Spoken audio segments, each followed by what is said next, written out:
우리나라에서도 가장 많이 다루고 있는, 현재 가장 많이 다루고 있는 러시아 스캔들에 대한 이 이야기 5가지가 이번에 9월 25일날 미국 시간으로 24일이죠.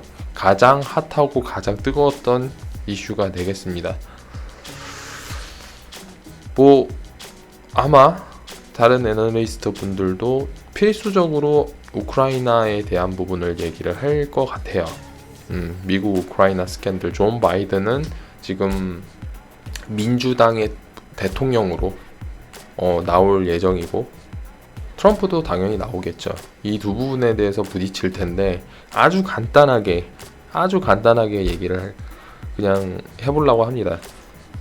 뭐 사건 발달에 대한 거는 뭐 뉴스 대강적으로 읽어보면은 그 얘기가 나올 거예요. 우크라이나가 일단은 트럼프가 존 바이든이 얘기를 하고 트럼프 뭐 주거니 받거니 하면서 부딪히고 나가고 있거든요. 근데 결론을 얘기를 하자면은 내용은 좀 이따 들으시면 되고, 우크라이나 의혹에 대해서 이제 탄핵 조사를 돌입한다고 하원 의장인 이 아줌마가 성함이 어떻게 되지? 그렇죠. 낸시 팔로시 하원 의장 이분이 탄핵까지 가는 그런 절차를 밟겠다고 이렇게 얘기를 해요. 결론적으로 얘기를 하면은 탄핵은 안 될 가능성이 굉장히 크고요. 왜냐하면 상하 의원이 나눠져 있고, 그리고 하원 의원이 민주당이 승리를 했지만 압승 정도가 아닌 그냥 비등한 정도. 그리고 그렇다고 해도 하원에서 통과가 된다고 해도 상원에서도 이미 공화당이 의석수를 더 많이 가지고 있기 때문에 트럼프가 탄핵이 될 가능성은 거의 없다. 뭐 이 정도고, 다른 전문을 다른 그 데이터를 본다고 했을 경우, 원래 존 바이든이 엊그저께까지도 계속 민주당 후보에서 계속 1위를 달리고 있었어요.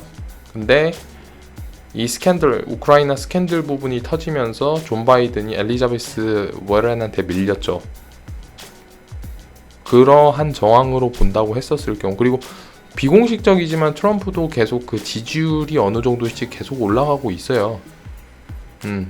미국에서는 이런 스캔들적인 문제도 있겠지만 가장 중요한 거는 경제적인 문제고, 약간 종교적인 부분도, 미국은 종교적인 부분도 좀 그 정치권, 그러니까 이 대통령을 뽑는데 그 부분도 많이 작용을 하기 때문에 트럼프가 탄핵이 될지는 뭐 지켜봐야 되겠습니다만 탄핵이 될 가능성은 거의 없다라고 그냥 보시면 될 것 같습니다. 시장에서 약간씩 뭐 많은 애널리스트 분들 그리고 기자분들이 이 시장에 대한 부분에 대해서 썼어요. 뭐 탄핵 얘기, 그리고 우크라이나 스캔들로 인해서 탄핵 절차가 돌입돼서 여기에서 뭐 불안정해서 뭐가 움직였느니 뭐 이렇게 얘기 나오는데, 그렇게 뭐 크게 쇼크를 받은 것 같지도 않고 사실. 그리고 탄핵이 될 가능성도 거의 없다는 게 미국 쪽의 사실적인 시각이에요. 저도 물어봤거든요. 가서 물어보니까 그렇게 뭐 시끌시끌은 하는데, 근데 많이 신경을 쓰고 있는 것 같아요. 트럼프의 자기 트위터에서 올린 글을 압도적으로 그 우크라이나에 대한 부분, 스캔들에 대한 부분을 이제 페이크 뉴스라고, 미국에 있는 언론사들은 대체적으로 트럼프를 다 싫어하잖아요. 그거는 우리가 모두 다 알고 있는 내용인데, 이 부분에 대해서 자기 트위터에서 계속 항변하던 식으로 좀 많이 글을 썼어요.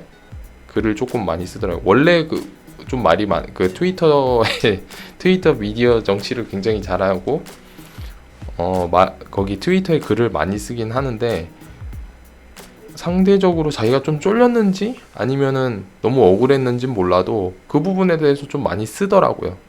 자기 그 트위터에다가 내용 부분에 대해서. 그리고 자꾸 보여줘요. 나는 지지율이 52%다. 어제 같은 경우는 또 썼더라고요. 53%라고.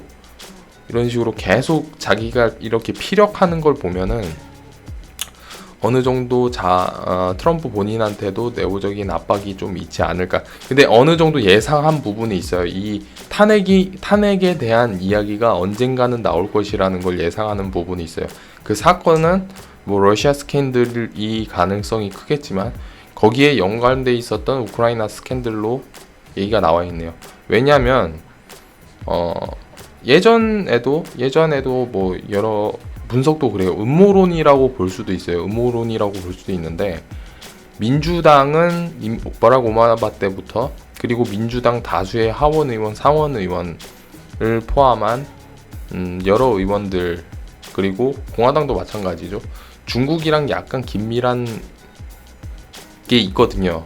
긴밀한 부분이 있어요. 이거는 음모론이라고 그냥 흘려들으시면 돼요. 미국에는 Q라고 하는 그 어떤 조직이 있거든요. 그 음모론 집단이에요. 쉽게 우리나라로 얘기를 하면 음모론 집단인데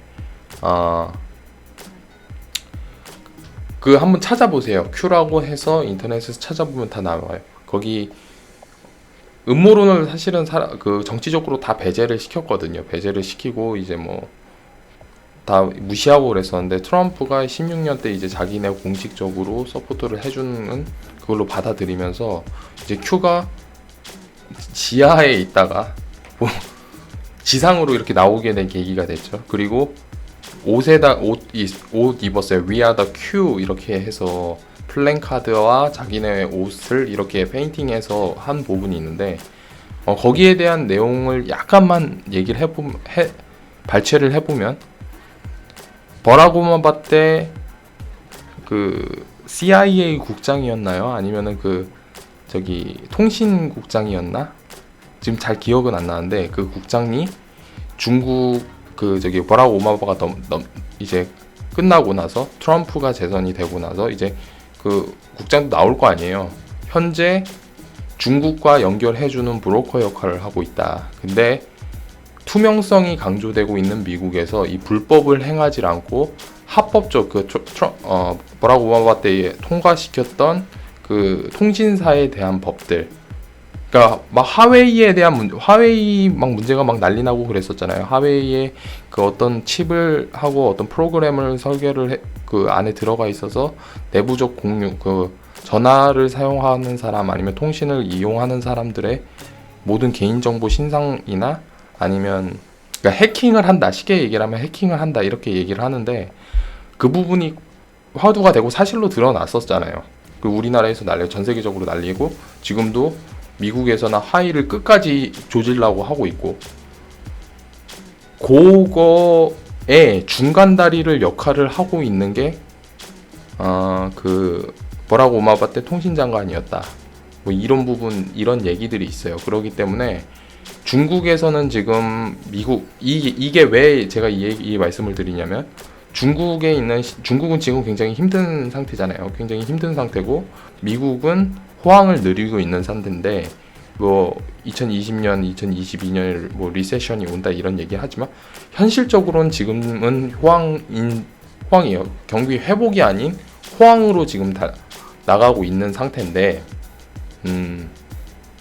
중국은 계속 이대로 가다가는 내부에서 지금 깨지고 있거든요. 내부에서 지금 무너지고 있는 상태고 그리고 점점 더 외부적 압박이 계속 들어오고 있어요. 뭐 무역이 되네 맞네 막 이런 얘기를 하고 어떻게 타파를 할 것인가에 대해서 여러 고민을 하고 그리고 미국과 잘 해보려고 끝까지 노력을 하지만은 이게 트럼프가 녹록지가 않잖아요. 그리고 이 미국으로 인해서 미국이랑 이게 싸움이 지면은 중국은 거기서 박살이 나는데 이제 국제적 호구가 될 수도 있는 하나의 초석이 될 수도 있어요.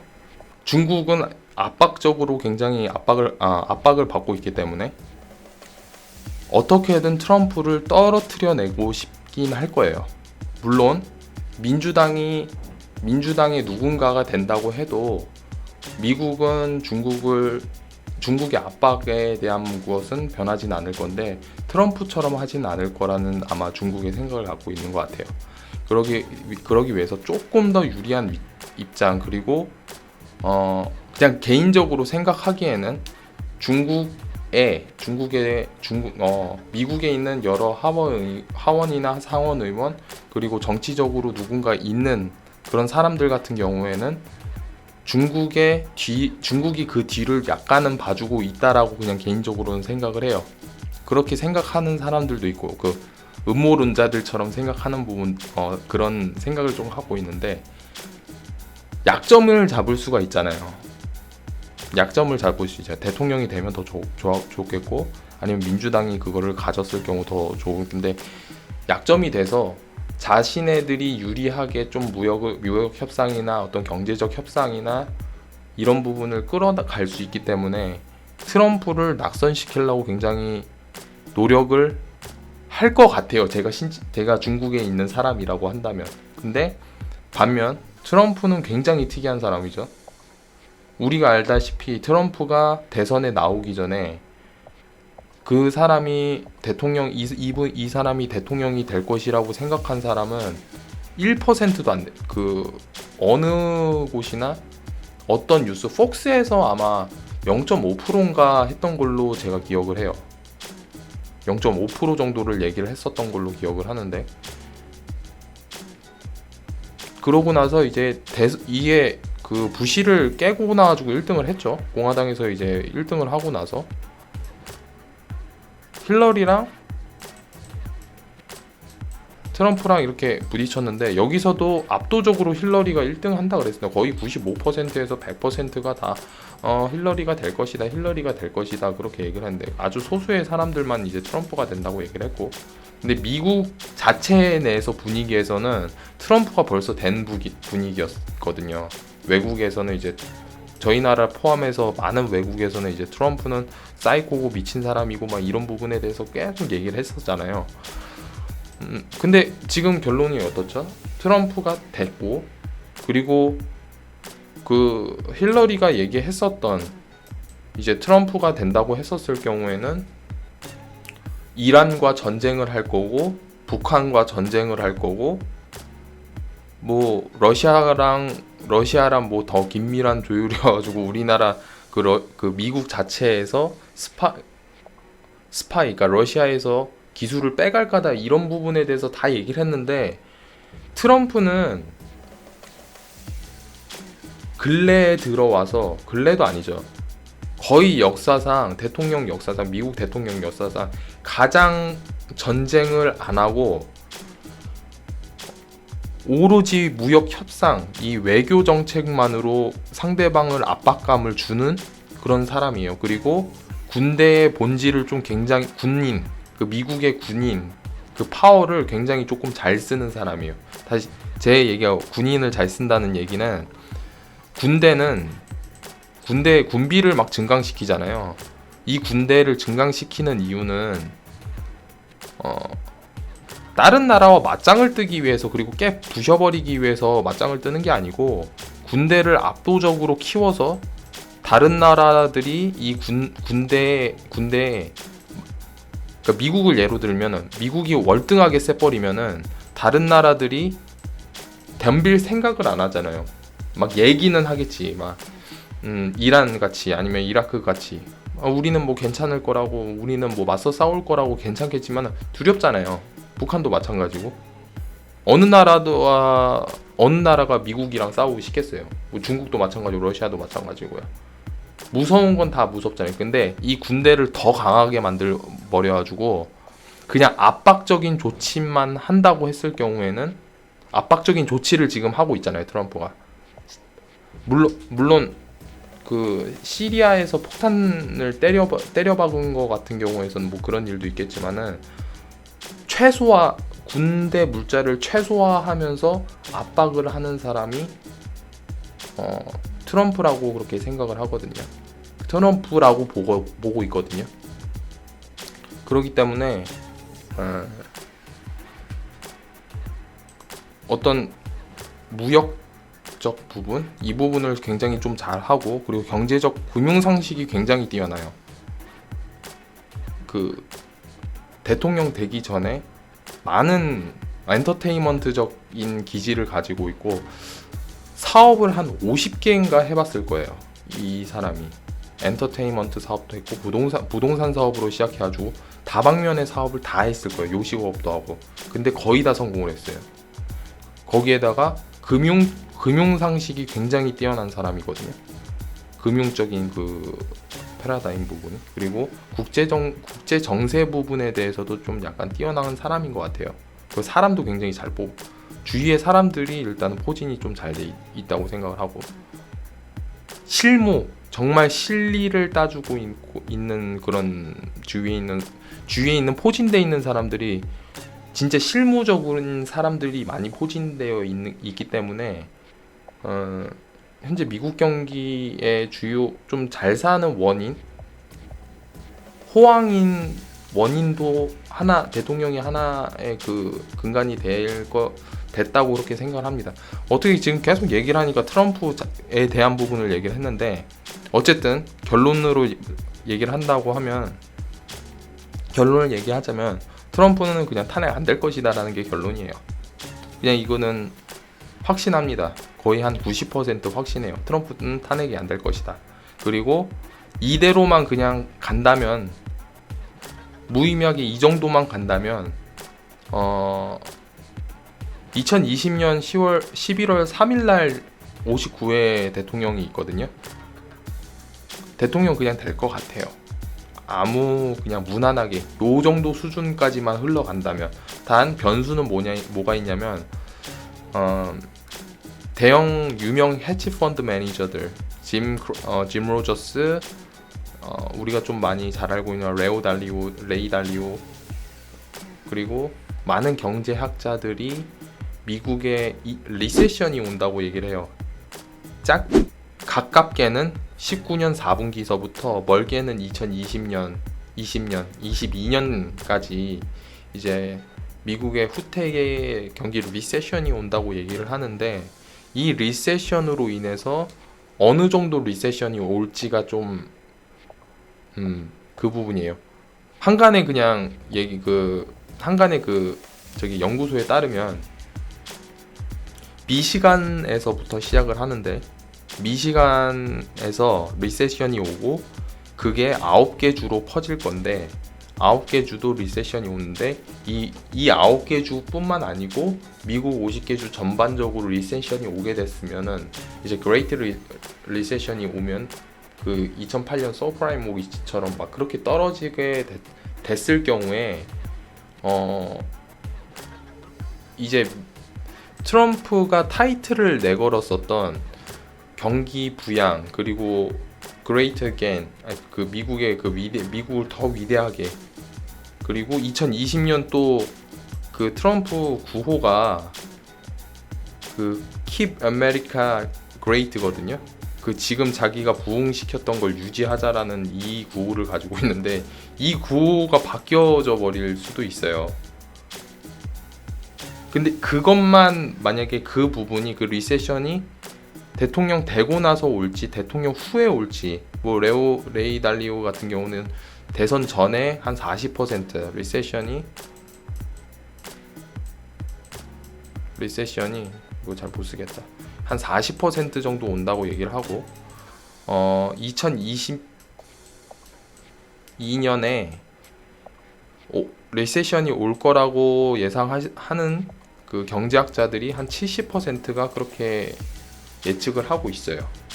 언젠가는 리세션은 오긴 할 거예요. 근데 그 리세션의 강도에 따라서 대통령이 트럼프 재선, 그리고 그 대선, 미국 대통령 대선에서 전에 올 것인지 후에 올 것인지, 그리고 리세션 강도가 어떻게 될 것인지가 아마 제일 큰 변수인 것 같아요.